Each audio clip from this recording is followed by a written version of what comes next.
मेरे प्रिय आत्मन, प्रेम क्या है?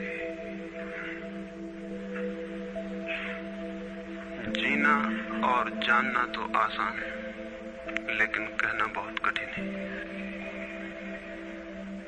जैसे कोई मछली से पूछे कि सागर क्या है, तो मछली कह सकती है ये है सागर, ये रहा, चारों तरफ वही है। लेकिन कोई पूछे कि कहो क्या है, बताओ मत, तो बहुत कठिन हो जाएगा मछली को।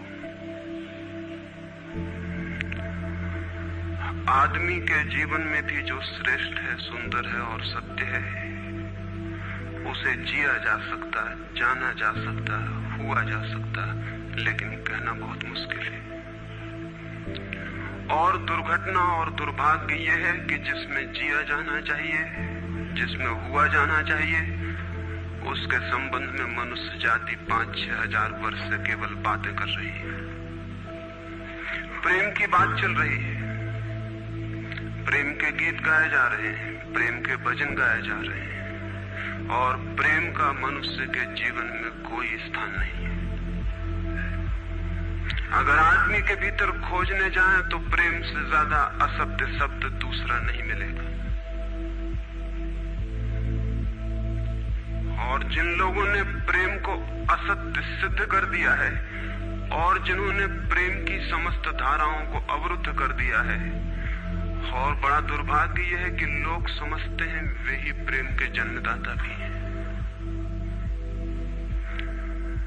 धर्म प्रेम की बातें करता है, लेकिन आज तक जिस प्रकार का धर्म मनुष्य जाति के ऊपर दुर्भाग्य की भांति छाया हुआ है, उस धर्म ने ही मनुष्य के जीवन से प्रेम के सारे द्वार बंद कर दिए। और न इस संबंध में पूरब और पश्चिम में कोई फर्क है, न हिंदुस्तान में और न अमेरिका में कोई फर्क है। मनुष्य के जीवन में प्रेम की धारा प्रकट ही नहीं हो पाई, और नहीं हो पाई तो हम दोष देते हैं कि मनुष्य ही बुरा है, इसलिए नहीं प्रकट हो पाई। हम दोष देते हैं कि मन ही जहर है, इसलिए प्रकट नहीं हो पाई। मन जहर नहीं है, और जो लोग मन को जहर कहते रहे, उन्होंने ही प्रेम को जहरीला कर दिया, प्रेम को प्रकट नहीं होने दिया। मन जहर हो कैसे सकता है? इस जगत में कुछ भी जहर नहीं है। परमात्मा के सारे उपक्रम में कुछ भी विष नहीं है, सब अमृत है। लेकिन आदमी ने सारे अमृत को जहर कर लिया है, और इस जहर करने में शिक्षक, साधु, संत और तथाकथित धार्मिक लोगों का सबसे ज्यादा हाथ है। इस बात को थोड़ा समझ लेना जरूरी है, क्योंकि अगर ये बात दिखाई न पड़े तो मनुष्य के जीवन में कभी भी प्रेम भविष्य में भी नहीं हो सकेगा। क्योंकि जिन कारणों से प्रेम नहीं पैदा हो सका है, उन्हीं कारणों को हम प्रेम प्रकट करने के आधार और कारण बना रहे हैं। हालतें ऐसी हैं कि गलत सिद्धांतों को अगर हजारों वर्ष तक दोहराया जाए तो फिर हम ये भूल ही जाते हैं कि सिद्धांत गलत है, और दिखाई पड़ने लगता है कि आदमी गलत है, क्योंकि उन सिद्धांतों को पूरा नहीं कर पा रहा है। मैंने सुना है एक सम्राट के महल के नीचे से एक पंखा बेचने वाला गुजरता था और जोर से चिल्ला रहा था कि अनूठे और अद्भुत पंखे मैंने निर्मित किए हैं। ऐसे पंखे कभी भी नहीं बनाए गए, ये पंखे कभी देखे भी नहीं गए। सम्राट ने खिड़की से झांक के देखा कि कौन है जो अनूठे पंखे ले आया। सम्राट के पास सब तरह के पंखे थे, दुनिया के कोने कोने में जो मिल सकते थे। और नीचे देखा, गलियारे में खड़ा हुआ एक आदमी, साधारण 2-2 पैसे के पंखे होंगे, और चिल्ला रहा है कि अनूठे, अद्वितीय। उस आदमी को ऊपर बुलाया और पूछा कि इन पंखों में क्या खूबी है, दाम क्या है इन पंखों के? उस पंखे वाले ने कहा कि महाराज, दाम ज्यादा नहीं है, पंखे को देखते हुए दाम बहुत कम है, सिर्फ 100 रुपए का पंखा है। सम्राट ने कहा 100 रुपए? ये 2 पैसे का पंखा जो बाजार में जगह जगह मिलता है, 100 रुपए दाम, क्या है इसकी खूबी? उस आदमी ने कहा खूबी ये पंखा 100 वर्ष चलता है, 100 वर्ष के लिए गारंटी है, 100 वर्ष से कम में खराब नहीं होता है। सम्राट ने कहा इसको देख के तो ऐसा लगता है कि सप्ताह भी चल जाए पूरा तो मुश्किल है। धोखा देने की कोशिश कर रहे हो, सरासर बेईमानी, और वो भी सम्राट के सामने। उस आदमी ने कहा आप मुझे भली भांति जानते हैं, इसी गलिहारे में रोज पंखे बेचता हूं, 100 रुपए दाम है इसके, और अगर 100 वर्ष न चले तो जिम्मेदार मैं हूं, रोज तो नीचे मौजूद होता हूं। फिर आप सम्राट हैं, आपको धोखा देके जाऊंगा कहां? वो पंखा खरीद लिया गया। सम्राट को विश्वास तो न था, लेकिन आश्चर्य भी था कि यह आदमी सरासर झूठ बोल रहा है, किस बल पर बोल रहा है। पंखा 100 रुपए में खरीद लिया गया और उससे कहा कि 7वें दिन तुम उपस्थित हो जाना। 2-4 दिन में ही पंखे की डंडी बाहर निकल गई, 7वें दिन तो वो बिल्कुल मुर्दा हो गए। लेकिन सम्राट ने सोचा कि शायद पंखे वाला आएगा नहीं, लेकिन ठीक समय पर 7वें दिन वो पंखे वाला हाजिर हो गया। उसने कहा कहो महाराज। उन्होंने कहा कहना नहीं है, ये पंखा पड़ा हुआ है टूटा हुआ, ये 7 दिन में ये गति हो गई, तुम कहते 100 वर्ष चलेगा? पागल हो या धोखेबाज क्या हो? उस आदमी ने कहा कि मालूम होता है आपको पंखा चलना नहीं आता है। पंखा तो 100 वर्ष चलता ही, पंखा तो गारंटीड है। आप पंखा जलते कैसे थे?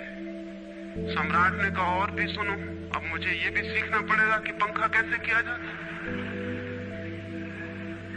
उस आदमी ने कहा कृपा करके बताइए कि इस पंखे की गति 7 दिन में ऐसी कैसे बना दी आपने, किस भांति पंखा किया? सम्राट ने पंखा उठा के करके दिखाया कि इस भांति मैंने पंखा किया है। उस आदमी ने कहा समझ गया, भूल, इस तरह पंखा नहीं किया जाता। सम्राट ने कहा और क्या रास्ता है पंखा जलने का? उस आदमी ने कहा पंखा पकड़िए सामने और सिर को हिलाइए। पंखा 100 वर्ष चलेगा, आप समाप्त हो जाएंगे लेकिन पंखा बचेगा। पंखा गलत नहीं है, आपके चलने का ढंग गलत है। ये आदमी पैदा हुआ है 5-6 हजार या 10 हजार वर्ष की संस्कृति का, ये आदमी फल है, लेकिन संस्कृति गलत नहीं है, ये आदमी गलत है। आदमी मरता जा रहा है रोज, और संस्कृति की दुहाई चलती चली जाती है कि महान संस्कृति, महान धर्म, महान सब कुछ, और उसका ये फल है। आदमी उसी संस्कृति से गुजरा है और ये परिणाम है उसका। लेकिन नहीं, आदमी गलत है और आदमी को बदलना चाहिए अपने को। और कोई कहने की हिम्मत नहीं उठाता कि कहीं ऐसा तो नहीं है कि 10,000 वर्षों में जो संस्कृति और धर्म आदमी को प्रेम से नहीं भर पाए, वो संस्कृति और धर्म गलत हो। और अगर 10,000 वर्षों में आदमी प्रेम से नहीं भर पाया, तो आगे कोई संभावना है इसी धर्म और इसी संस्कृति के आधार पर कि आदमी कभी प्रेम से भर जाए? 10,000 वर्षों में जो नहीं हो पाया, वो आगे भी 10,000 वर्षों में होने वाला नहीं है, क्योंकि आदमी यही है, कल भी यही होगा। आदमी हमेशा से यही है और हमेशा यही होगा। और संस्कृति और धर्म जिनके हम नारे दिए चले जाते हैं, संतों और महात्माओं की जिनकी दुहाइयां दिए चले जाते हैं, सोचने के लिए हम तैयार नहीं कि कहीं हमारा बुनियादी चिंतन की दिशा ही तो गलत नहीं है। मैं कहना चाहता हूं कि वो गलत है, और गलत सबूत है ये आदमी। और क्या सबूत होता है? एक बीज को हम बोएं और फल जहरीले और कड़वे हों, तो क्या सब सिद्ध होता है? सिद्ध होता है कि वो बीज जहरीला और कड़वा रहा होगा। हालांकि बीज में पता लगाना मुश्किल है कि उससे जो फल पैदा होंगे वो कड़वे पैदा होंगे। बीज में कुछ खोजबीन नहीं की जा सकती। बीज को तोड़ो फोड़ो, कोई पता नहीं चल सकता कि इससे जो फल पैदा होंगे वो कड़वे होंगे। बीज को वो 100 वर्ष लग जाएंगे, वृक्ष होगा, बड़ा होगा, आकाश में फैलेगा, तब फल आएंगे और तब पता चलेगा कि वे कड़वे हैं। 10,000 वर्ष में संस्कृति और धर्म के जो बीज बोए गए हैं, ये आदमी उसका फल है और ये कड़वा है और घृणा से भरा हुआ है।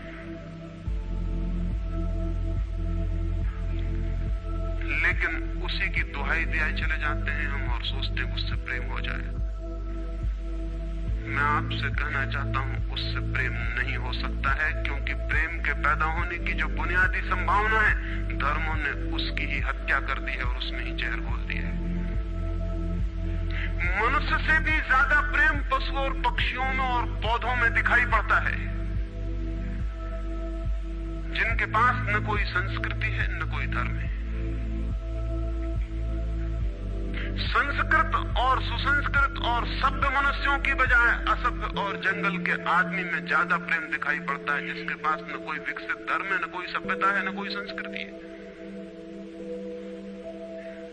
जितना आदमी सभ्य, सुसंस्कृत और तथाकथित धर्मों के प्रभाव में मंदिरों और चर्चों में प्रार्थना करने लगता, उतना ही प्रेम से शून्य क्यों होता चला जाता?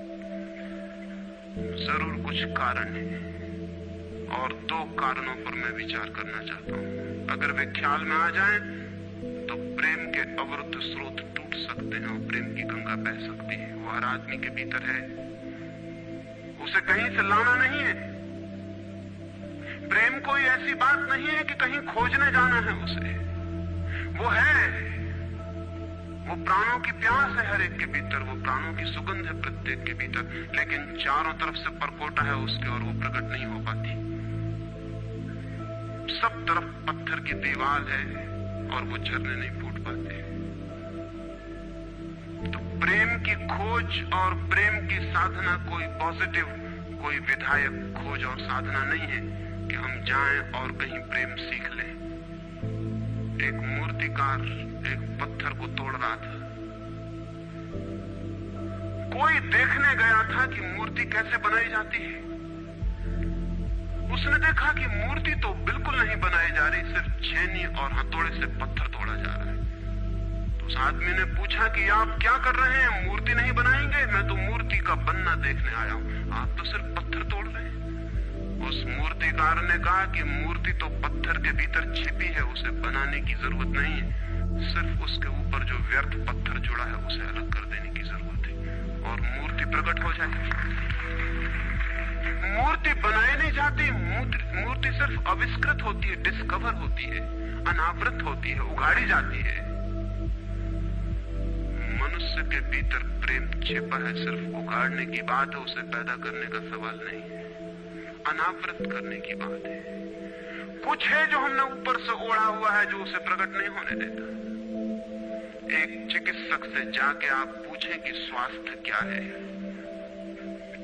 और दुनिया का कोई चिकित्सक नहीं बता सकता कि स्वास्थ्य क्या है। बड़े आश्चर्य की बात है, स्वास्थ्य पर ही तो सारा चिकित्सा शास्त्र खड़ा है, सारी मेडिकल साइंस खड़ी है, और कोई नहीं बता सकता कि स्वास्थ्य क्या है। लेकिन चिकित्सक से पूछें कि स्वास्थ्य क्या है, तो वो कहेगा बीमारियों के बाबत हम बता सकते हैं कि बीमारियां क्या हैं, उनके लक्षण हमें पता है, एक एक बीमारी का अलग अलग परिभाषा हमें पता है। स्वास्थ्य का हमें कोई भी पता नहीं है। इतना हम कह सकते हैं कि जब कोई बीमारी नहीं होती तो जो होता है वो स्वास्थ्य है। स्वास्थ्य तो मनुष्य के भीतर छिपा है, इसलिए मनुष्य की परिभाषा के बाहर है।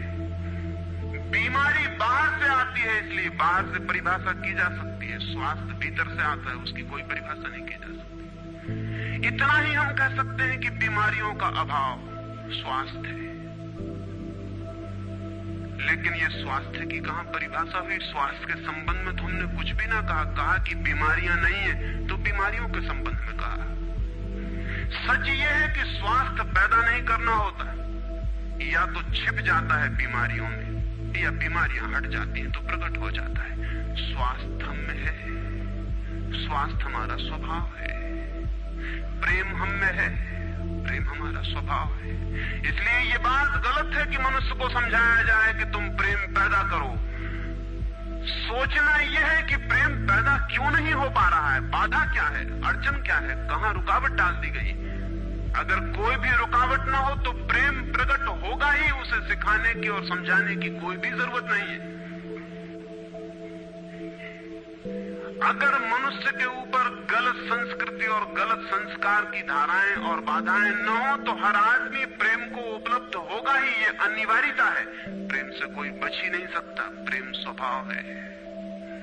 गंगा बहती है हिमालय से, बहेगी गंगा, उसके प्राण है, उसके पास जल है, वो बहेगी और सागर को खोज ही लेगी। न किसी पुलिस वाले से पूछेगी, न किसी पुरोहित से पूछेगी कि सागर कहाँ है। देखा किसी गंगा को चौरस्ते पर खड़े होकर पूछते कि सागर कहां है? उसके प्राणों में है छिपी सागर की खोज और ऊर्जा है, तो पहाड़ तोड़ेगी, मैदान तोड़ेगी और पहुंच जाएगी सागर तक। सागर कितने ही दूर हो, कितना ही छिपा हो, खोज ही लेगी।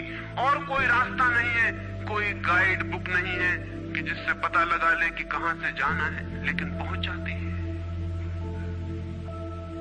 लेकिन बांध बांध दिए जाएं, चारों तरफ परकोटे उठा दिए जाएं, प्रकृति की बाधाओं को तोड़ के तो गंगा सागर तक पहुंच जाती है, लेकिन अगर आदमी की इंजीनियरिंग की बाधाएं खड़ी कर दी जाएं तो हो सकता है गंगा सागर तक न पहुंच पाए।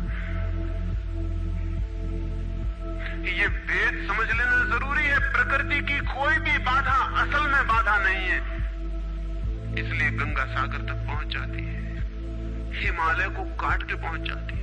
लेकिन अगर आदमी इजाद करे, इंतजाम करे, तो गंगा को सागर तक नहीं भी पहुंचने दे सकता है। प्रकृति का तो एक सहयोग है, प्रकृति तो एक हार्मनी है। वहां जो बाधा भी दिखाई पड़ती है वो भी शायद शक्ति को जगाने के लिए चुनौती है। वहां जो विरोध भी दिखाई पड़ता है वो भी शायद भीतर प्राणों में जो छिपा है उसे प्रकट करने के लिए बुलावा है। वहां शायद कोई बाधा नहीं है। वहां हम बीज को दबाते हैं जमीन में, दिखाई पड़ता है कि जमीन की एक परत बीज के ऊपर पड़ी है, बाधा दे रही, लेकिन वो बाधा नहीं दे रही। अगर वो परत ना होगी तो बीज अंकुरित भी नहीं हो पाएगा। ऐसे दिखाई पड़ता है कि एक परत जमीन की बीज को नीचे दबा रही है, लेकिन वो परत दबा इसलिए रही है ताकि बीज दबे, गले और टूट जाए और अंकुर बन जाए। ऊपर से दिखाई पड़ता है वो जमीन बाधा दे रही, लेकिन वो जमीन मित्र है और सहयोग कर रही बीज को प्रकट करने में। प्रकृति तो एक हार्मनी है, एक संगीतपूर्ण लयबद्धता है, लेकिन आदमी ने जो जो निसर्ग के ऊपर इंजीनियरिंग की है, जो जो उसने अपने यांत्रिक धारणाओं को ठोंकने की और बिठाने की कोशिश की है, उससे गंगाएं रुक गई हैं, जगह जगह अवरुद्ध हो गई हैं। और फिर आदमी को दोष दिया जाता है। किसी बीज को दोष देने की जरूरत नहीं है। अगर वो पौधा न बन पाए तो हम कहेंगे कि जमीन नहीं मिली होगी, ठीक, पानी नहीं मिला होगा, ठीक, सूरज की रोशनी नहीं मिली होगी, ठीक। लेकिन आदमी के जीवन में खिल न पाए फूल प्रेम का तो हम कहते हैं तुम हो जिम्मेवार। और कोई नहीं कहता कि भूमि ना मिली होगी, ठीक, पानी ना मिला होगा, ठीक, सूरज की रोशनी ना मिली होगी, ठीक। इसलिए यह आदमी का पौधा अवरुद्ध रह गया, विकसित नहीं हो पाया, फूल तक नहीं पहुंच पाया। मैं आपसे कहना चाहता हूं कि बुनियादी बाधाएं आदमी ने खड़ी की हैं। प्रेम की गंगा तो बह सकती है और परमात्मा के सागर तक पहुंच सकती है। आदमी बना उसलिए है कि वो बहे और प्रेम बहे और परमात्मा तक पहुंच जाए, लेकिन हमने कौन सी बाधाएं खड़ी कर दी? पहली बात, आज तक मनुष्य की सारी संस्कृतियों ने सेक्स का, काम का, वासना का विरोध किया है। इस विरोध ने मनुष्य के भीतर प्रेम के जन्म की संभावना तोड़ दी, नष्ट कर दी। इस निषेध ने, क्योंकि सच्चाई यह है कि प्रेम की सारी यात्रा का प्राथमिक बिंदु काम है, सेक्स है। प्रेम की यात्रा का जन्म गंगोत्री, जहां से गंगा पैदा होगी प्रेम की, वो सेक्स है, वो काम है। और उसके सब दुश्मन है, सारी संस्कृतियां और सारे धर्म और सारे गुरु और सारे महात्मा। तो गंगोत्री पर ही चोट कर दी, वहीं रोक दिया। पाप है काम, अधम है काम, जहर है काम। और हमने सोचा भी नहीं कि काम की ऊर्जा ही, सेक्स एनर्जी ही अंततः प्रेम में परिवर्तित होती और रूपांतरित होती। प्रेम का जो विकास है वो काम की शक्ति का ही ट्रांसफॉर्मेशन है, वो उसी का रूपांतरण है। एक कोयला पड़ा हो और आपको ख्याल भी नहीं आएगा कि कोयला ही रूपांतरित होकर हीरा बन जाता है। हीरे और कोयले में बुनियादी रूप से कोई भी फर्क नहीं है। हीरे में भी वही तत्व हैं जो कोयले में, और कोयला हजारों वर्ष की प्रक्रिया से गुजर के हीरा बन जाता है। लेकिन कोयले की कोई कीमत नहीं है। उसे कोई घर में रखता भी है तो ऐसी जगह जहां दिखाई न पड़े, और हीरे को लोग छातियों पे लटका के घूमते हैं कि वो दिखाई पड़े। और हीरा और कोयला एक ही है, लेकिन कोई दिखाई नहीं पड़ता कि इन दोनों के बीच अंतर संबंध है, एक यात्रा है। कोयले की शक्ति ही हीरा बनती है, और अगर आप कोयले के दुश्मन हो गए, जो कि हो जाना बिल्कुल आसान है क्योंकि कोयले में कुछ भी नहीं दिखाई पड़ता, तो हीरे के पैदा होने की संभावना भी समाप्त हो गई, क्योंकि कोयला ही हीरा बन सकता था। सेक्स की शक्ति ही, काम की शक्ति ही प्रेम बनती है, लेकिन उसके विरोध में सारे दुश्मन हैं उसके, अच्छे आदमी उसके दुश्मन हैं। और उसके विरोध ने प्रेम के अंकुर भी नहीं फूटने दिए, और जमीन से प्रथम से पहली सीढ़ी से नष्ट कर दिया भवन को। फिर वो हीरा नहीं बन पाता कोयला, क्योंकि उसके बनने के लिए जो स्वीकृति चाहिए, जो उसका विकास चाहिए, जो उसको रूपांतरित करने की प्रक्रिया चाहिए, उसका सवाल ही नहीं उठता। जिसके हम दुश्मन हो गए, जिसके हम शत्रु हो गए, जिससे हमारी द्वंद्व की स्थिति बन गई और जिससे हम निरंतर लड़ने लगे, अपनी ही शक्ति से आदमी को लड़ा दिया गया है, सेक्स की शक्ति से आदमी को लड़ा दिया गया है। और शिक्षाएं दी जाती हैं कि द्वंद्व छोड़ना चाहिए, कॉन्फ्लिक्ट छोड़नी चाहिए, लड़ना नहीं चाहिए। और सारी शिक्षाएं बुनियाद में सिखा रही हैं कि लड़ो, मन जहर है तो मन से लड़ो, जहर से तो लड़ना पड़ेगा। सेक्स पाप है तो उससे लड़ो। और ऊपर से कहा जा रहा है कि द्वंद्व छोड़ो। जिन शिक्षाओं के आधार पर मनुष्य द्वंद्व से भर रहा है, वही शिक्षाएं दूसरी तरफ कह रही हैं कि द्वंद्व छोड़ो। एक तरफ आदमी को पागल बनाओ और दूसरी तरफ पागल खाने खोलो कि उनका इलाज करना है। एक तरफ कीटाणु फैलाओ बीमारियों के, और फिर अस्पताल खोलो कि बीमारियों का इलाज यहां किया जाता है। एक बात समझ लेनी जरूरी है संबंध में, मनुष्य कभी भी काम से मुक्त नहीं हो सकेगा। काम उसके जीवन का प्राथमिक बिंदु है, उसी से जन्म होता है। परमात्मा ने काम की शक्ति को ही, सेक्स को ही सृष्टि का मूल बिंदु स्वीकार किया है। और परमात्मा जिसे पाप नहीं समझ रहा, महात्मा उसे पाप बता रहे हैं। अगर परमात्मा उसे पाप समझता है तो परमात्मा से बड़ा पापी इस पृथ्वी पर, इस जगत में, इस विश्व में कोई भी नहीं है। फूल खिला हुआ दिखाई पड़ रहा है। कभी सोचा है कि फूल का खिल जाना भी सेक्सुअल एक्ट है? फूल का खिल जाना भी काम की एक घटना है, वासना की एक घटना है। फूल में है क्या उसके खिल जाने में? उसके खिल जाने में कुछ भी नहीं है। वे बिंदु हैं, पराग के, वीरी के कण हैं, जिन्हें तितलियां उड़ा के दूसरे फूलों पे ले जाएंगी और नया जन्म देगी। एक मोर नाच रहा है और कवि गीत गा रहे हैं, और संत भी देख के प्रसन्न होंगे, लेकिन उन्हें ख्याल नहीं कि नृत्य एक सेक्सुअल एक्ट है। मोर पुकार रहा है अपनी प्रेयसी को या अपने प्रेमी को, वो नृत्य किसी को रिझाने के लिए। पपीहा गीत गा रहा है, कोयल बोल रही है।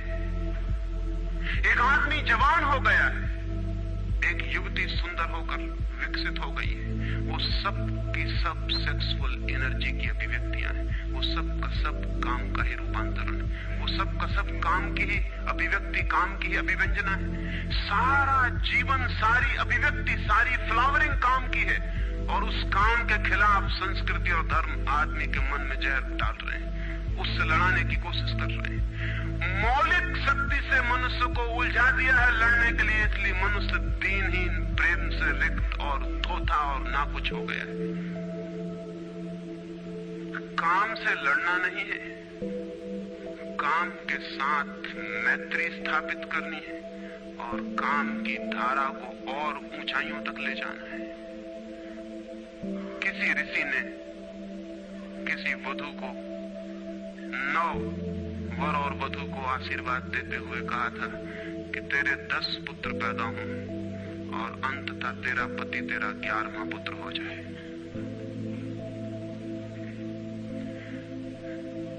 वासना रूपांतरित हो तो पत्नी मां बन सकती है,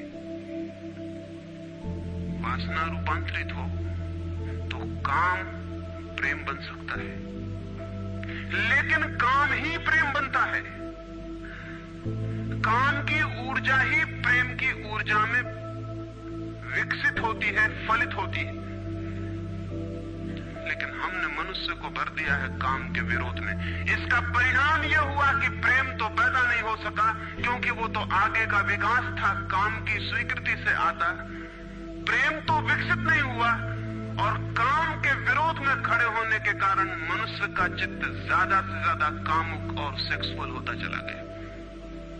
हमारे सारे गीत, हमारी सारी कविताएं, हमारे चित्र, हमारी पेंटिंग्स, हमारे मंदिर, हमारी मूर्तियां सब घूम फिर के सेक्स के आसपास केंद्रित हो गई। हमारा मन ही सेक्स के आसपास केंद्रित हो गया।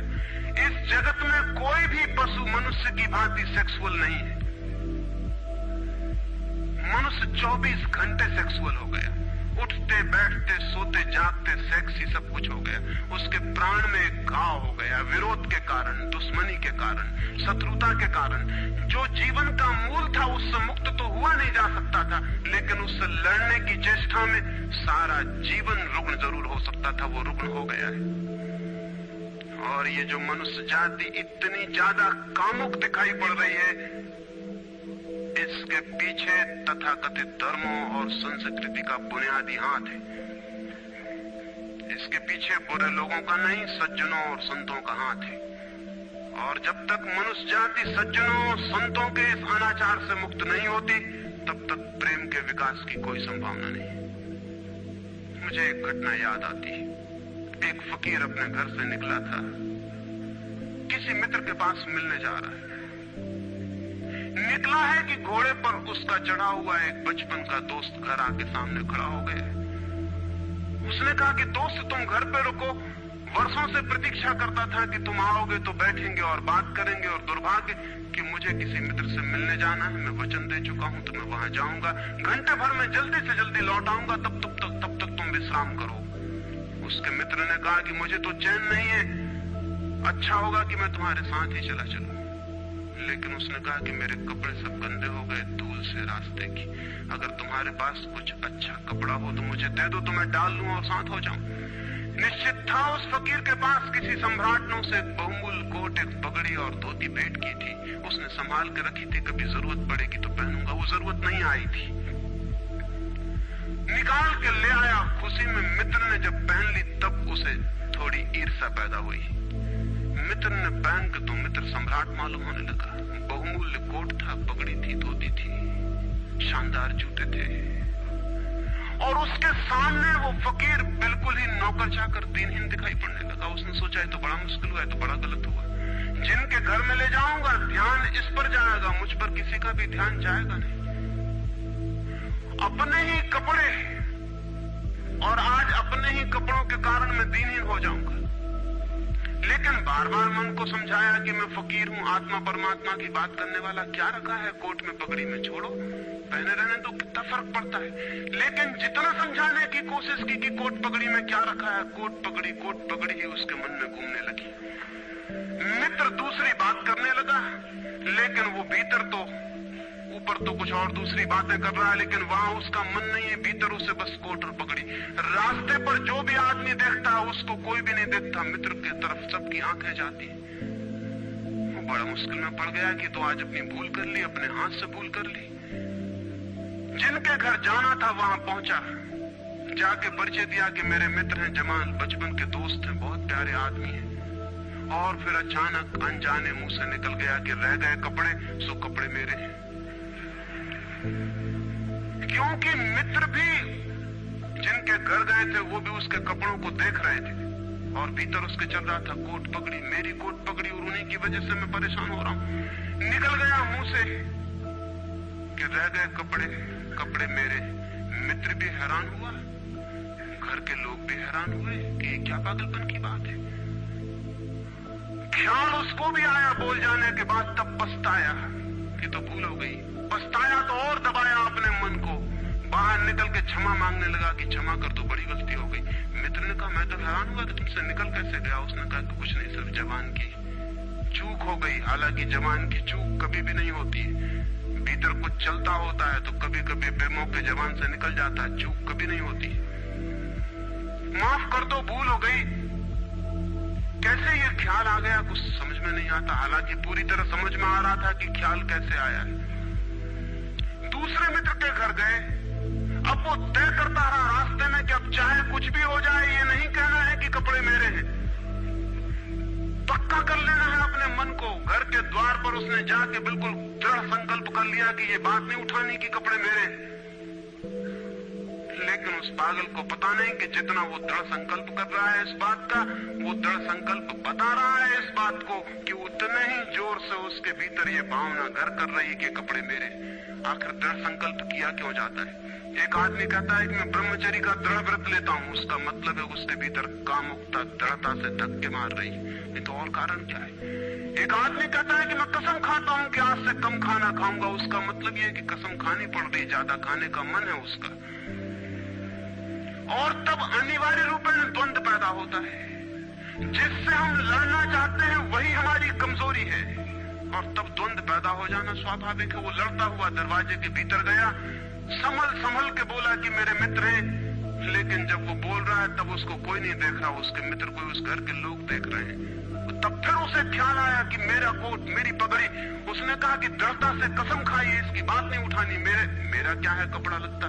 कपड़े लत्ते किसी के होते हैं? ये तो सब संसार है, ये तो सब माया है। लेकिन ये सब समझा रहा है, लेकिन असलियत तो बाहर से भीतर से बाहर हो रही। समझाया कि मेरे मित्र हैं, बचपन के दोस्त हैं, बहुत प्यारे आदमी हैं, रह गए कपड़े उन्हीं के हैं, मेरे नहीं हैं। पर घर के लोगों को ख्याल आया कि कपड़े उन्हीं के हैं, मेरे नहीं हैं। आज तक ऐसा परिचय कभी देखा नहीं गया था। बाहर निकल के क्षमा मांगने लगा कि बड़ी भूल हुई जा रही, मैं क्या करूं क्या न करूं, ये क्या हो गया है मुझे। आज तक मेरी जिंदगी में कपड़ों ने इस तरह से मुझे नहीं पकड़ा था, किसी को नहीं पकड़ा। लेकिन अगर तरकीब उपयोग में करें तो कपड़े पकड़ ले सकते हैं। मित्र ने कहा मैं जाता नहीं तुम्हारे साथ, पर वो हाथ जोड़ने लगा कि नहीं ऐसा मत करो, जीवन भर के लिए दुख रह जाएगा कि मैंने क्या दुर्व्यवहार किया। अब मैं कसम खा के कहता हूं कि कपड़ों की बात ही नहीं उठानी। मैं बिल्कुल भगवान की कसम खाता हूं कि कपड़ों की बात नहीं उठानी। और कसम खाने वालों से हमेशा सावधान रहना जरूरी है, क्योंकि जो भी कसम खाता है उसके भीतर उस कसम से भी मजबूत कोई बैठा है जिसके खिलाफ वो कसम खा रहा है। और वो जो भीतर बैठा है वो ज्यादा भीतर है, कसम ऊपर है और बाहर है। कसम चेतन मन से खाई गई है, और जो भीतर बैठा है वो अचेतन की परतों तक समाया हुआ है। अगर मन के 10 हिस्से कर दें तो कसम एक हिस्से ने खाई है, 9 हिस्से उल्टा भीतर खड़ा हुआ है। ब्रह्मचर्य की कसम एक हिस्सा खा रहा है मन का, और 9 हिस्सा परमात्मा की दुहाई दे रहा है। वो जो परमात्मा ने बनाया वो उसके लिए कहा चला जा रहा है, कहे चला जा रहा है। गए तीसरे मित्र के घर। अब उसने बिल्कुल ही अपनी सांसों तक पे संयम कर रखा है। संयमी आदमी बड़े खतरनाक होते हैं, क्योंकि उनके भीतर ज्वालामुखी उबल रहा है और ऊपर से वो संयम साधे हुए हैं। और इस बात को स्मरण रखना कि जिस चीज को साधना पड़ता है, साधने में इतना श्रम लग जाता है कि साधना पूरे वक्त हो नहीं सकती, फिर शिथिल होना पड़ेगा, विश्राम करना पड़ेगा। अगर मैं जोर से मुट्ठी बांध लूं तो कितनी देर बांधे रख सकता हूं? 24 घंटे। जितने जोर से बांधूंगा उतने ही जल्दी थक जाऊंगा और मुट्ठी खुल जाएगी। जिस चीज में भी श्रम करना पड़ता है, जितना ज्यादा श्रम करना पड़ता है उतने जल्दी थकान आ जाती, शक्ति खत्म हो जाती और उल्टा होना शुरू हो जाता। मुट्ठी बांधी जितने जोर से उतने ही जल्दी मुट्ठी खुल जाएगी। मुट्ठी खुली रखी जा सकती है 24 घंटे, लेकिन बांध के नहीं रखी जा सकती है। जिस काम में श्रम पड़ता है उस काम को आप जीवन नहीं बना सकते, कभी सहज नहीं हो सकता वो काम। श्रम पड़ेगा, फिर विश्राम का वक्त आएगा ही। इसलिए जितना सदा हुआ संत होता है उतना ही खतरनाक आदमी होता है, क्योंकि उसका विश्राम का वक्त आएगा। 24 घंटे में घंटे भर को उसे शिथिल होना पड़ेगा, उसी बीच दुनिया भर के पाप उसके भीतर खड़े हो जाएंगे, नरक सामने आ जाएगा। तो उसने बिल्कुल ही अपने को सांस रोक लिया और कहा कि अब कसम खाता हूं कि इन कपड़ों की बात ही नहीं उठानी। लेकिन आप सोच लें उसकी हालत, अगर आप थोड़े बहुत भी धार्मिक आदमी होंगे तो आपको अपने अनुभव से भी पता चल सकता है कि उसकी क्या हालत हुई होगी। अगर आपने कसम खाई हो, व्रत लिए हो, संकल्प साधे हो, तो आपको भली भांति पता होगा कि भीतर क्या हालत हो जाती है। भीतर गया, उसके माथे से पसीना चू रहा है, इतना श्रम पड़ रहा है। मित्र डरा हुआ है उसके पसीने को देखकर कि वो उसकी सब नसें खिंची हुई हैं। वो बोल रहा है एक एक शब्द कि मेरे मित्र हैं, बड़े पुराने दोस्त हैं, बहुत अच्छे आदमी हैं। और एक क्षण को वो रुका, जैसे भीतर से कोई जोर का धक्का आया हो और सब बह गया, बाढ़ आ गई और सब बह गया। और उसने कह के रह गए कपड़े की बात, तो मैंने कसम खा ली है कि कपड़े की बात ही नहीं करनी।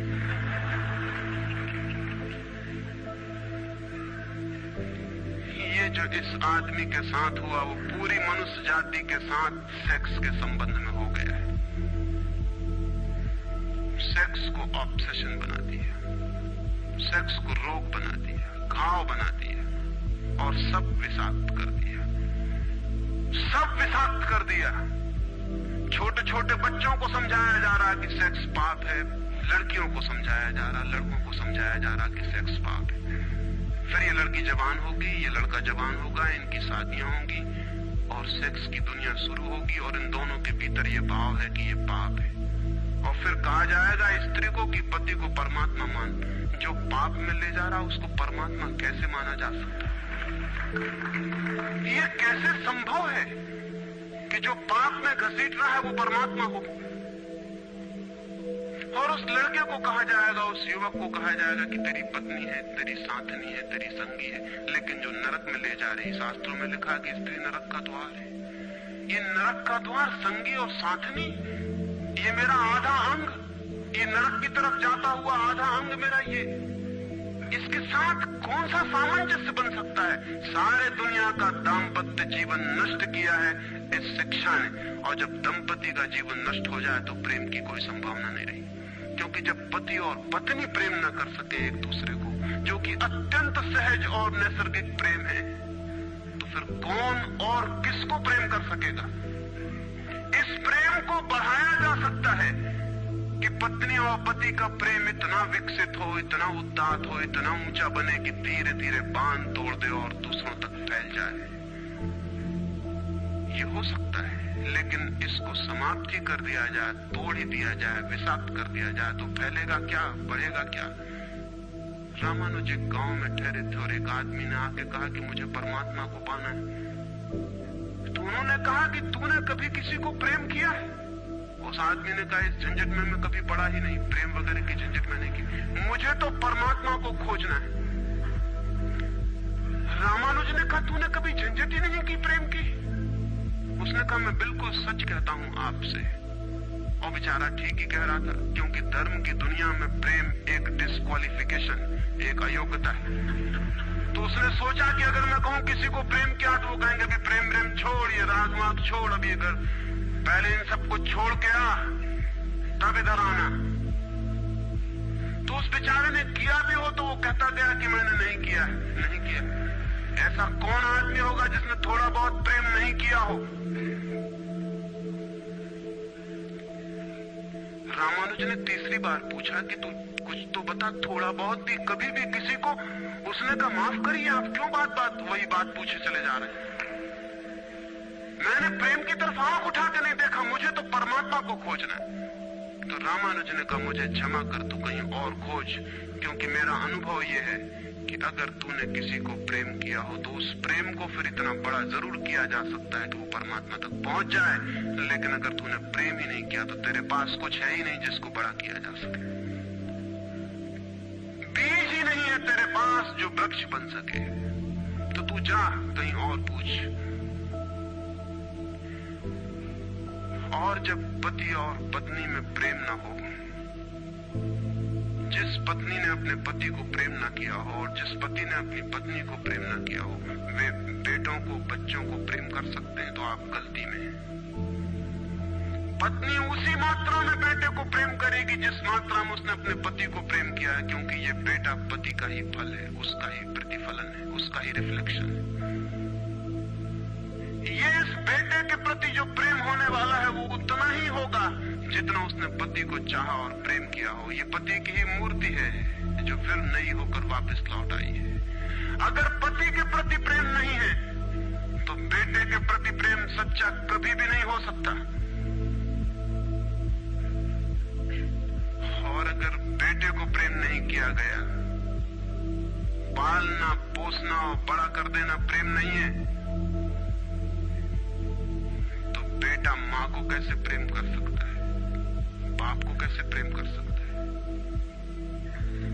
वो जो यूनिट है जीवन का परिवार, वो विषाक्त हो गया है सेक्स को दूषित कहने से, कंडेम करने से, निंदित करने से, और परिवार ही फैलकर पूरा जगत है, पूरा विश्व है। और फिर हम कहते हैं कि प्रेम बिल्कुल दिखाई नहीं पड़ता। प्रेम कैसे दिखाई पड़ेगा? हालांकि हर आदमी कहता है कि मैं प्रेम करता हूं, मां कहती है, पत्नी कहती है, बाप कहता है, भाई कहता है, बहन कहती है, मित्र कहते हैं कि हम प्रेम करते हैं। सारी दुनिया में हर आदमी कहता है कि हम प्रेम करते हैं, और दुनिया में इकट्ठा देखो तो प्रेम कहीं दिखाई ही नहीं पड़ता। इतने लोग अगर प्रेम करते हैं तो दुनिया में तो प्रेम की वर्षा हो जानी चाहिए थी, प्रेम के फूल ही फूल खिल जाने चाहिए थे, प्रेम के दिए ही दिए जल जाते, घर घर प्रेम का दिया होता तो दुनिया में इकट्ठी इतनी रोशनी होती प्रेम की। लेकिन वहां तो घृणा की रोशनी दिखाई पड़ती है, क्रोध की रोशनी दिखाई पड़ती है, युद्धों की रोशनी दिखाई पड़ती है, प्रेम का तो कोई पता नहीं चलता। झूठी है ये बात, और ये झूठ जब तक हम मानते चले जाएंगे तब तक सत्य की दिशा में खोज भी नहीं हो सकती।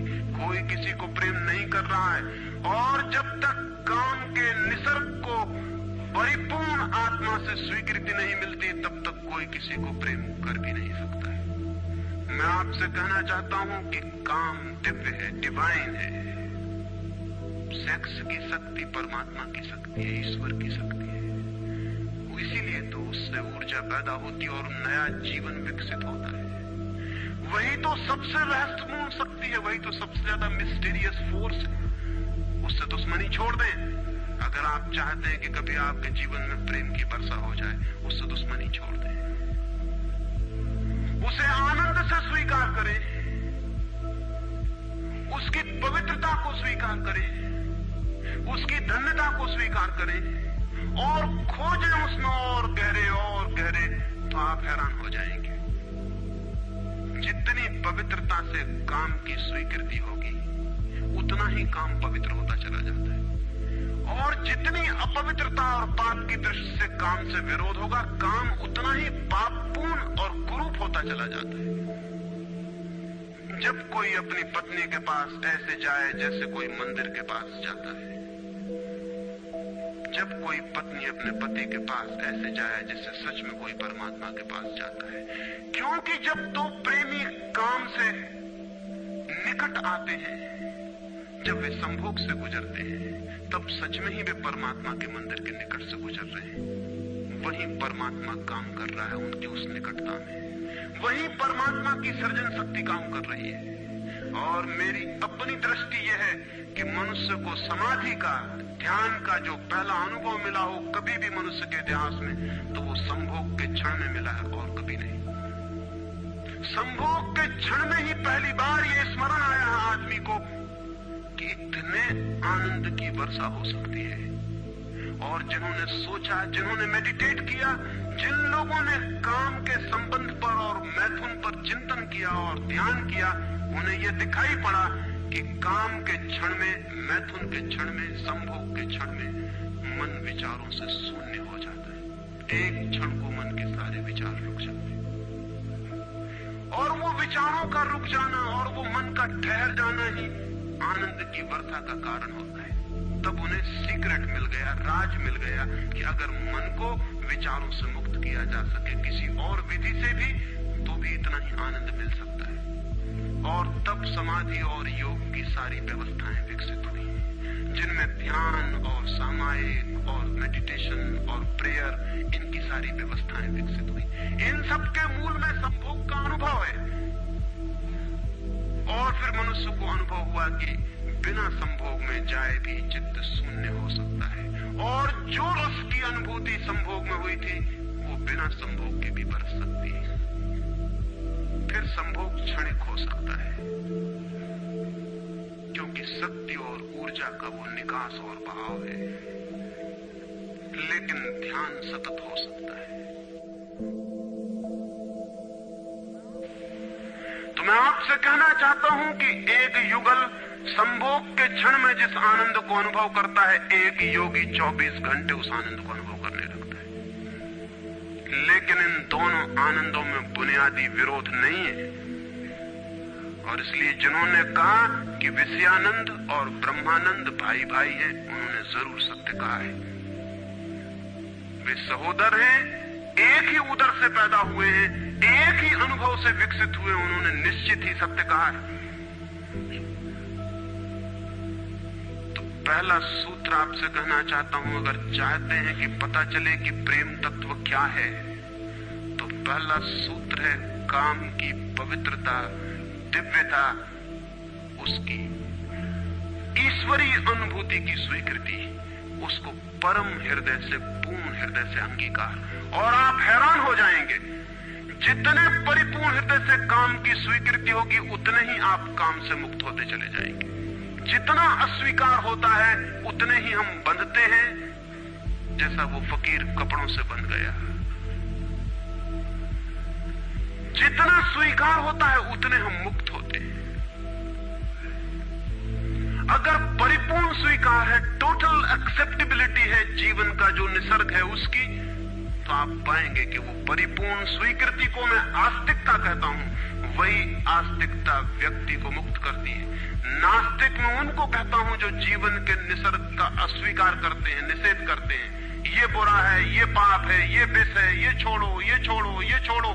जो छोड़ने की बातें कर रहे हैं वे ही नास्तिक हैं। जीवन जैसा है उसे स्वीकार करो और जियो उसकी परिपूर्णता में। वही परिपूर्णता रोज रोज सीढ़ियां सीढ़ियां ऊपर उठाती जाती है, वही स्वीकृति मनुष्य को ऊपर ले जाती है। और एक दिन उसके दर्शन होते हैं जिसका काम में पता भी नहीं चलता था। काम अगर कोयला था तो एक दिन हीरा भी प्रकट होता है प्रेम का। तो पहला सूत्र यह है। दूसरा सूत्र आपसे कहना चाहता हूं, और वो दूसरा सूत्र भी संस्कृति ने और आज तक की सभ्यता ने और धर्मों ने हमारे भीतर मजबूत किया है। दूसरा सूत्र भी स्मरणीय है, क्योंकि पहला सूत्र तो काम की ऊर्जा को प्रेम बना देगा, और दूसरा सूत्र द्वार की तरह रोके हुए है उस ऊर्जा को बहने से, वो बह नहीं पाएगी। वो दूसरा सूत्र है मनुष्य का ये भाव कि मैं हूं, ईगो, उसका अहंकार कि मैं हूं। बुरे लोग तो कहते ही हैं कि मैं हूं, अच्छे लोग और जोर से कहते हैं कि मैं हूं, और मुझे स्वर्ग जाना है और मोक्ष जाना है और मुझे ये करना है और मुझे वो करना है। लेकिन मैं खड़ा हुआ है वहां भीतर। और जिस आदमी का मैं जितना मजबूत है, उतना ही उस आदमी की सामर्थ्य दूसरे से संयुक्त हो जाने की कम हो जाती है। क्योंकि मैं एक दीवार है, एक घोषणा है कि मैं हूं। मैं की घोषणा कह देती है तुम हो, मैं हूं, दोनों के बीच फासला है। फिर मैं कितना ही प्रेम करूं और आपको अपनी छाती से लगा लूं, लेकिन फिर भी हम दो हैं। छातियां कितनी ही निकट आ जाएं, फिर भी बीच में फासला है। मैं हूं, तुम हो। इसलिए निकटतम अनुभव भी निकट नहीं ला पाते। शरीर पास बैठ जाते हैं, आदमी दूर दूर बने रह जाते हैं। जब तक भीतर मैं बैठा हुआ है, तब तक दूसरे का भाव नष्ट नहीं होता। शास्त्र ने कहीं एक अद्भुत वचन कहा है कि दी अदर इज हेल।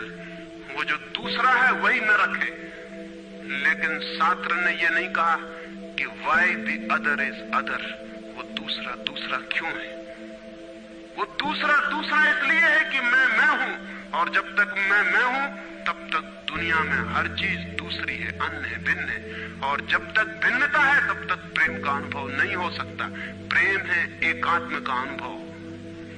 प्रेम है इस बात का अनुभव कि गिर गई दीवार और दो ऊर्जाएं मिल गई और संयुक्त हो गई।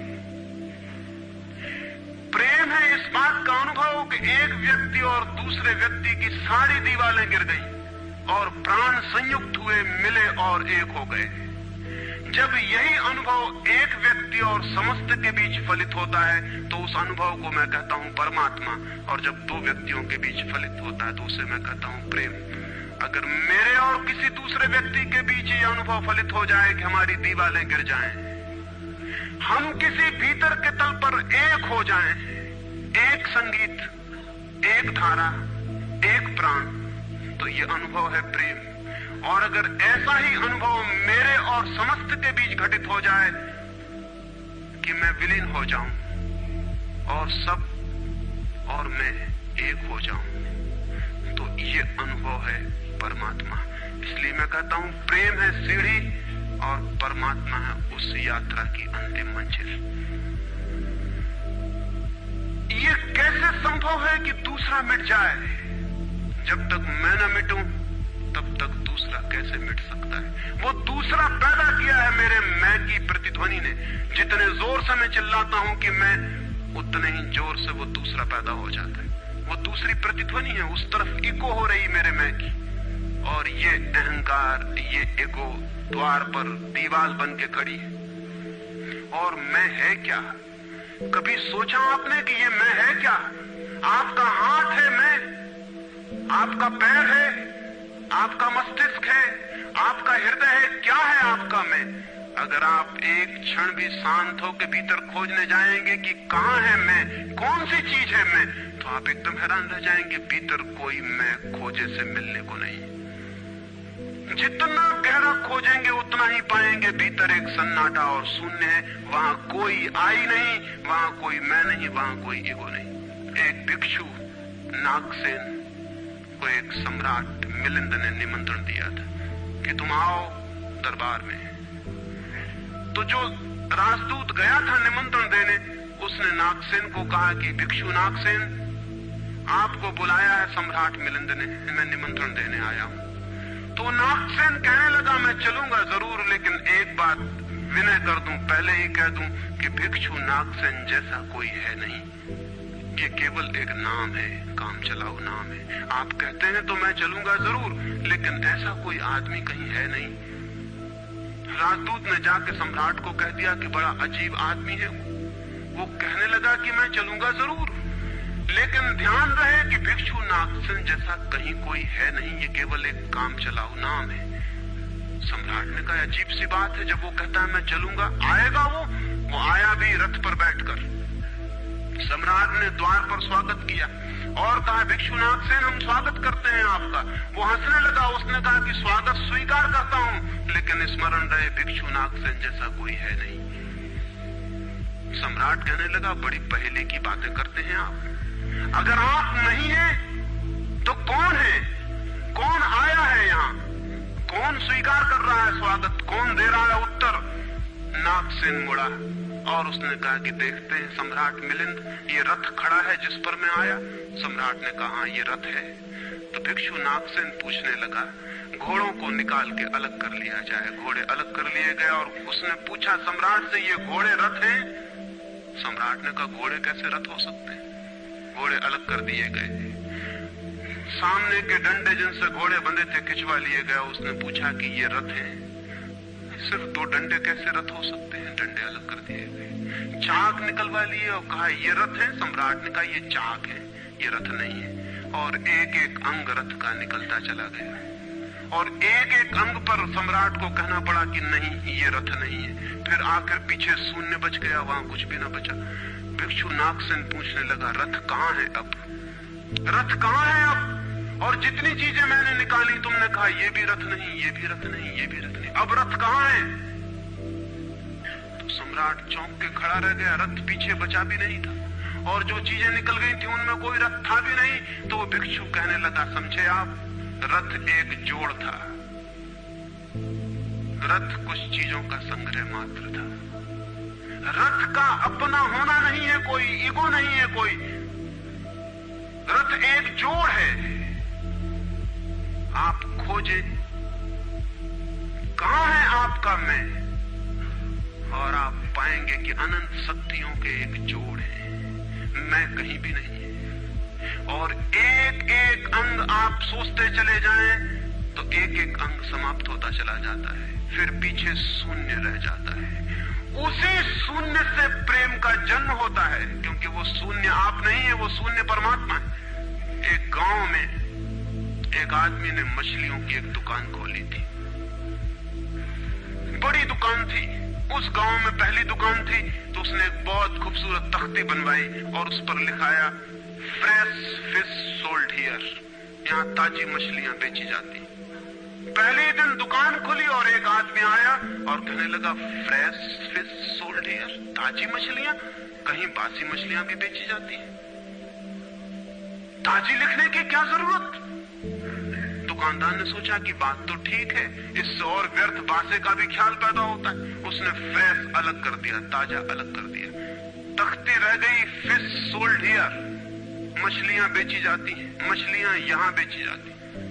दूसरे दिन एक पूरी औरत आई और उसने कहा कि मछलियां यहां बेची जाती हैं, सोल्ड हियर, कहीं और कहीं भी बेचते हो? उस आदमी ने कहा यह हियर बिल्कुल फिजूल है।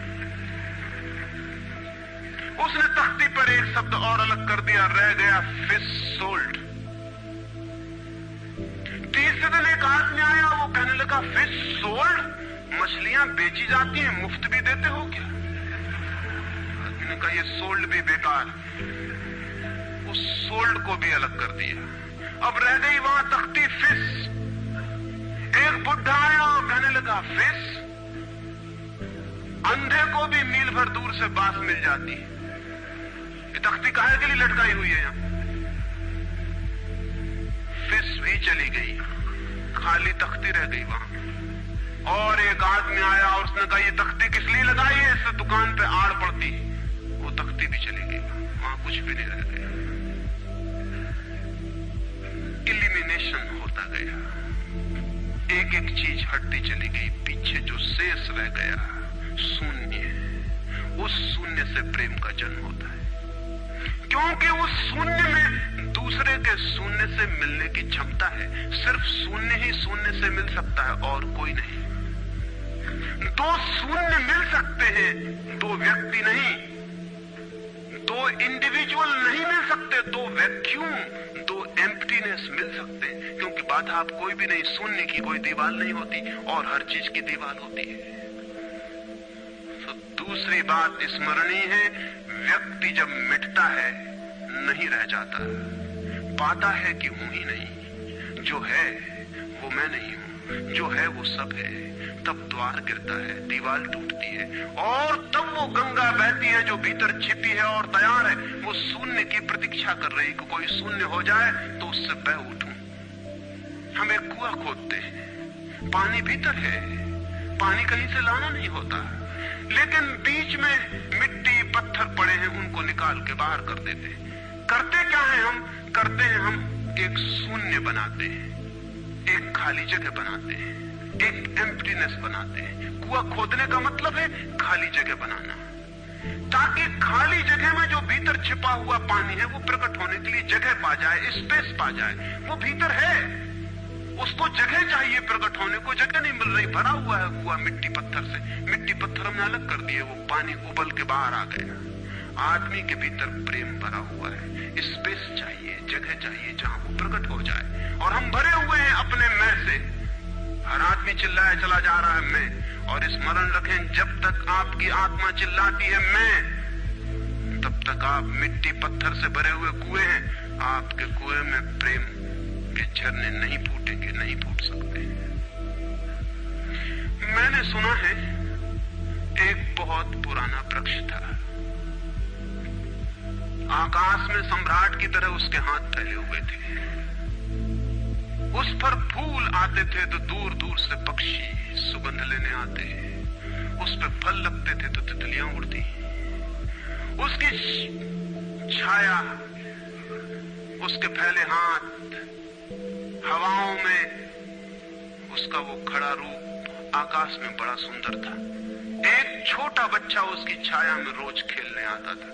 उस बड़े वृक्ष को उस छोटे बच्चे से प्रेम हो गया। बड़ों को छोटों से प्रेम हो सकता है, अगर बड़ों को पता ना हो कि हम बड़े हैं। वृक्ष को कोई पता नहीं था कि मैं बड़ा हूं। ये पता सिर्फ आदमी को होता है, इसलिए उसका प्रेम हो गया।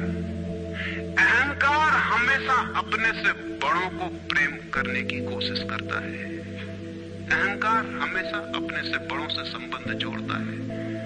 प्रेम के लिए कोई बड़ा छोटा नहीं, जो आ जाए उसी से संबंध जुड़ जाता है। वो एक छोटा सा बच्चा खेलता आता था उस वृक्ष के पास, उस वृक्ष का उससे प्रेम हो गया। लेकिन वृक्ष की शाखाएं ऊपर थी, बच्चा छोटा था, तो वृक्ष अपनी शाखाएं उसके लिए नीचे झुका था ताकि वो फल तोड़ सके, फूल तोड़ सके। प्रेम हमेशा झुकने को राजी है, अहंकार कभी भी झुकने को राजी नहीं। अहंकार के पास जाएंगे तो अहंकार के हाथ और ऊपर उठ जाएंगे ताकि आप उन्हें छू न सके, क्योंकि जिसे छू लिया जाए वो छोटा आदमी है। जिसे न छुआ जा सके, दूर सिंहासन पर दिल्ली में हो, वो आदमी बड़ा आदमी है। वो वृक्ष के शाखाएं नीचे झुकाती जब वो बच्चा खेलता हुआ आता, और जब बच्चा उसके फूल तोड़ लेता तो वृक्ष बहुत खुश होता, उसके प्राण आनंद से भर जाते। प्रेम जब भी कुछ दे पाता है तब खुश हो जाता है, अहंकार जब भी कुछ ले पाता है तभी खुश होता है। फिर वो बच्चा बड़ा होने लगा, वो कभी उसकी छाया में सोता है, कभी उसके फल खाता है, कभी उसके फूलों का ताज बना के पहनता और जंगल का सम्राट हो जाता है। प्रेम के फूल जिसके पास भी बरसते हैं वही सम्राट हो जाता है, और जहां भी अहंकार गिरता है वहीं सब अंधकार हो जाता है, आदमी दीन और दरिद्र हो जाता है। वो लड़का फूलों का ताज पहनता और नाचता, और वृक्ष बहुत खुश होता, उसके प्राण आनंद से भर जाते, हवाएं सनसनाती और वो गीत गाता है। फिर लड़का और बड़ा हुआ, वो वृक्ष के ऊपर भी चढ़ने लगा, वो उसकी शाखाओं से झूलने भी लगा, वो उसकी शाखाओं पर विश्राम भी करता, और वृक्ष बहुत आनंदित होता। प्रेम आनंदित होता है जब प्रेम किसी के लिए छाया बन जाता है। अहंकार आनंदित होता है जब किसी की छाया छीन लेता है। लेकिन लड़का बड़ा होता चला गया, दिन बढ़ते चले गए। जब लड़का बड़ा हो गया तो उसे और दूसरे काम भी दुनिया में आ गए, महत्वाकांक्षाएं आ गई, उसे परीक्षाएं पास करनी थी, उसे मित्रों को जीतना था। वो फिर कभी कभी आता, कभी नहीं भी आता, लेकिन वृक्ष उसकी प्रतीक्षा करता कि वो आए, वो आए। उसके सारे प्राण पुकारते कि आओ आओ। प्रेम निरंतर प्रतीक्षा करता है कि आओ आओ। प्रेम एक प्रतीक्षा है, एक अवेटिंग है। लेकिन वो कभी आता, कभी नहीं आता, तो वृक्ष उदास हो जाता है। प्रेम की एक ही उदासी है, जब वो बांट नहीं पाता तो उदास हो जाता है, जब वो दे नहीं पाता तो उदास हो जाता है। वो प्रेम की एक ही धन्यता है कि जब वो बांट देता है, लुटा देता है, तो आनंदित हो जाता है। फिर लड़का और बड़ा होता चला गया, और वृक्ष के पास आने के दिन कम होते चले गए। जो आदमी जितना बड़ा होता चला जाता है महत्वाकांक्षा के जगत में, प्रेम के निकट आने की सुविधा उतनी ही कम होती चली जाती है। उस लड़के की एम्बिशन, महत्वाकांक्षा बढ़ रही थी, कहां वृक्ष, कहां जाना। फिर एक दिन वहां से निकलता था तो वृक्ष ने उसे कहा, सुनो। हवाओं में उसकी आवाज गूंजी कि सुनो, तुम आते नहीं, मैं प्रतीक्षा करता हूं, मैं तुम्हारे लिए प्रतीक्षा, राह करता हूं, राह देखता हूं, बाट जोता हूं। उस लड़के ने कहा, क्या है तुम्हारे पास जो मैं आऊं? मुझे रुपए चाहिए। हमेशा अहंकार पूछता है कि क्या है तुम्हारे पास जो मैं आऊं। अहंकार मांगता है कि कुछ हो तो मैं आऊं, न कुछ हो तो आने की कोई जरूरत नहीं। अहंकार एक प्रयोजन है, एक पर्पस है। प्रयोजन पूरा होता हो तो मैं आऊं, अगर कोई प्रयोजन ना हो तो आने की जरूरत क्या है। और प्रेम निष्प्रयोजन है, प्रेम का कोई प्रयोजन नहीं। प्रेम अपने में ही अपना प्रयोजन है, वो बिल्कुल पर्पसलेस है। वृक्ष तो चौंक गया, उसने कहा कि तुम तभी आओगे जब मैं कुछ तुम्हें दे सकूं। मैं तुम्हें सब दे सकता हूं, क्योंकि प्रेम कुछ भी रोकना नहीं चाहता। जो रोक ले वो प्रेम नहीं है। अहंकार रोकता है, प्रेम तो बेशर्त दे देता है। लेकिन रुपए मेरे पास नहीं है, ये रुपए तो सिर्फ आदमी की इजाद है, वृक्षों ने ये बीमारी नहीं पाली है। उस वृक्ष ने कहा, इसलिए तो हम इतने आनंदित होते हैं, इतने फूल खिलते हैं, इतने फल लगते हैं, इतनी बड़ी छाया होती है, हम इतना नाचते हैं आकाश में, हम इतने गीत गाते हैं, पक्षी हम पर आते हैं और संगीत का कलरव करते हैं, क्योंकि हमारे पास रुपए नहीं है। जिस दिन हमारे पास भी रुपए हो जाएंगे, हम भी आदमी जैसे दीन मंदिरों में बैठ के सुनेंगे कि शांति कैसे पाई जाए, प्रेम कैसे पाया जाए। नहीं, हमारे पास रुपए नहीं है। तो उसने कहा फिर मैं क्या हूं तुम्हारे पास? जहां रुपए हैं मुझे वहां जाना पड़ेगा, मुझे रुपयों की जरूरत है। अहंकार रुपया मांगता है क्योंकि रुपया शक्ति है, अहंकार शक्ति मांगता है। उस वृक्ष ने बहुत सोचा, फिर उसे ख्याल आया तो तुम एक काम करो, मेरे सारे फलों को तोड़ के ले जाओ और बेच दो तो शायद रुपए मिल जाए। और उस लड़के को भी ख्याल आया, वो चढ़ा और उसने सारे फल तोड़ डाले, कच्चे भी गिरा डाले, शाखाएं भी टूटी, पत्ते भी टूटे, लेकिन वृक्ष बहुत खुश हुआ, बहुत आनंदित हुआ। टूट के भी प्रेम आनंदित होता है, अहंकार पाके भी आनंदित नहीं होता, पाके भी दुखी होता है। और वो लड़के ने तो धन्यवाद भी नहीं दिया पीछे लौटकर, लेकिन उस वृक्ष को पता भी नहीं चला, उसे तो धन्यवाद मिल गया इसी में कि उसने उसके प्रेम को स्वीकार किया और उसके फलों को ले गया और बाजार में बेचा। लेकिन फिर वो बहुत दिनों तक नहीं आया। उसके पास रुपए थे और रुपयों से रुपए पैदा करने की वो कोशिश में लग गया था, वो भूल गए। वर्ष बीत गए और वृक्ष उदास है और उसके प्राणों में रस बह रहा है कि वो आए उसका प्रेमी और उसके रस को ले जाए, जैसे किसी माँ के स्तन में दूध भरा हो और उसका बेटा खो गया और उसके सारे प्राण तड़प रहे हो कि उसका बेटा कहाँ है, जिसे वो खोजे, जो उसे हल्का कर दे, निर्भर कर दे। ऐसे वो वृक्ष के प्राण पीड़ित होने लगे कि वो आए आए आए, उसकी सारी आवाज यही गूंजने लगी कि आओ। बहुत दिनों बाद वो आया, वो लड़का तो प्रौढ़ हो गया था। वृक्ष ने उससे कहा कि आओ मेरे पास, मेरे आलिंगन में आओ। उसने कहा छोड़ो ये बकवास, ये बचपन की बातें हैं। अहंकार प्रेम को पागलपन समझता है, बचपन की बातें समझता है। उस वृक्ष ने कहा आओ मेरी डालियों से झूलो, नाचो। उसने कहा छोड़ो ये फिजूल की बातें, मुझे एक मकान बनाना है, मकान दे सकते हो तुम? वृक्ष ने कहा मकान? हम तो बिना मकान के ही रहते हैं, मकान में तो सिर्फ आदमी रहता है, दुनिया में और कोई मकान में नहीं रहता, सिर्फ आदमी रहता है। सो देखते हो आदमी की हालत, मकान में रहने वाले आदमी की हालत, उसके मकान जितने बड़े होते जाते हैं आदमी उतना छोटा होता चला जाता। हम तो बिना मकान के रहते हैं। लेकिन एक बात हो सकती है कि तुम मेरी शाखाओं को काट के ले जाओ तो शायद तुम मकान बना लो। और वो प्रौढ़ कुल्हाड़ी लेकर आ गया और उसने उस वृक्ष की शाखाएं काट डाली। वृक्ष एक ठूंठ रह गया नंगा, लेकिन वृक्ष बहुत आनंदित था। प्रेम सदा आनंदित है, चाहे उसके अंग भी कट जाए, लेकिन कोई ले जाए, कोई बांट ले, कोई सम्मिलित हो जाए, साझीदार हो जाए। और उस लड़के ने तो पीछे लौट के भी नहीं देखा, उसने मकान बना लिया। और वक्त गुजरता गया, वो ठूंठ रहा देखता, वो चिल्लाना चाहता, लेकिन अब उसके पास पत्ते भी नहीं थे, शाखाएं भी नहीं थी, हवाएं आती और वो बोल भी ना पाता, बुला भी ना पाता। लेकिन उसके प्राणों में तो एक ही गूंज थी कि आओ आओ। और बहुत दिन बीत गए तब वो बूढ़ा आदमी हो गया था, वो बच्चा, वो निकल रहा था पास से, वृक्ष के पास आके खड़ा हो गया। तो वृक्ष ने पूछा क्या कर सकता हूं और मैं तुम्हारे लिए, तुम बहुत दिनों बाद आए। उसने कहा तुम क्या कर सकोगे, मुझे दूर देश जाना है धन कमाने के लिए, मुझे एक नाव की जरूरत है। तो उसने कहा तुम मुझे और काट लो तो मेरी इस पीड़ से नाव बन जाएगी और मैं बहुत धन्य होऊंगा कि मैं तुम्हारी नाव बन सकूं, तुम्हें दूर देश ले जा सकूं। लेकिन तुम जल्दी लौट आना और सकुशल लौट आना, मैं तुम्हारी प्रतीक्षा करूंगा। और उसने आरे से उस वृक्ष को काट डाला, तब वो एक छोटा सा ठूंठ रह गया और वो दूर यात्रा पर निकल गया। और वो ठूंठ भी प्रतीक्षा करता रहा कि वो आए आए, लेकिन अब उसके पास कुछ भी नहीं देने को, शायद वो नहीं आएगा, क्योंकि अहंकार वहीं आता है जहां कुछ पाने को है। अहंकार वहां नहीं जाता जहां कुछ पाने को नहीं है। मैं उस ठूंठ के पास एक रात मेहमान हुआ था, तो वो ठूंठ मुझसे बोला कि वो मेरा मित्र अब तक नहीं आया और मुझे बड़ी पीड़ा होती, कहीं नाव डूब ना गई हो, कहीं वो भटक ना गया हो, कहीं किसी दूसरे किनारे पर विदेश में कहीं भूल ना गया हो, कहीं वो डूब ना गया हो, कहीं वो समाप्त ना हो गया हो। एक खबर मुझे भर कोई ला दे, अब मैं मरने के करीब हूँ, एक खबर भर आ जाए वो सकुशल है, फिर कोई बात नहीं, फिर सब ठीक है। अब तो मेरे पास देने को कुछ भी नहीं है, इसलिए बुलाऊंगी तो शायद वो नहीं आएगा, क्योंकि वो लेने की ही भाषा समझता है। अहंकार लेने की भाषा समझता है, प्रेम देने की भाषा है। इससे ज्यादा और कुछ मैं नहीं कहूंगा।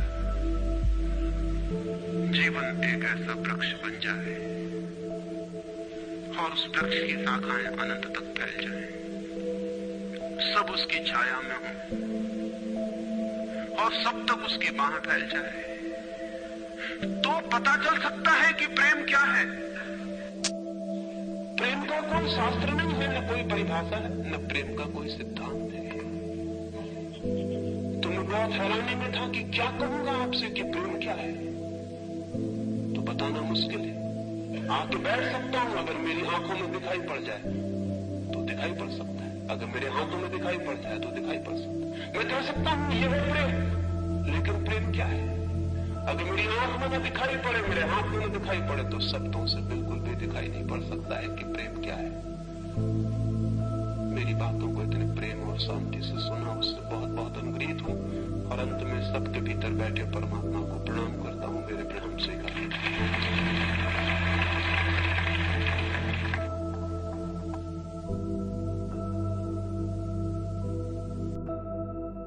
हमारे टेलीग्राम चैनल का लिंक मैंने डिस्क्रिप्शन में डाल दिया है और साथ ही साथ कमेंट सेक्शन में पिन कर दिया है।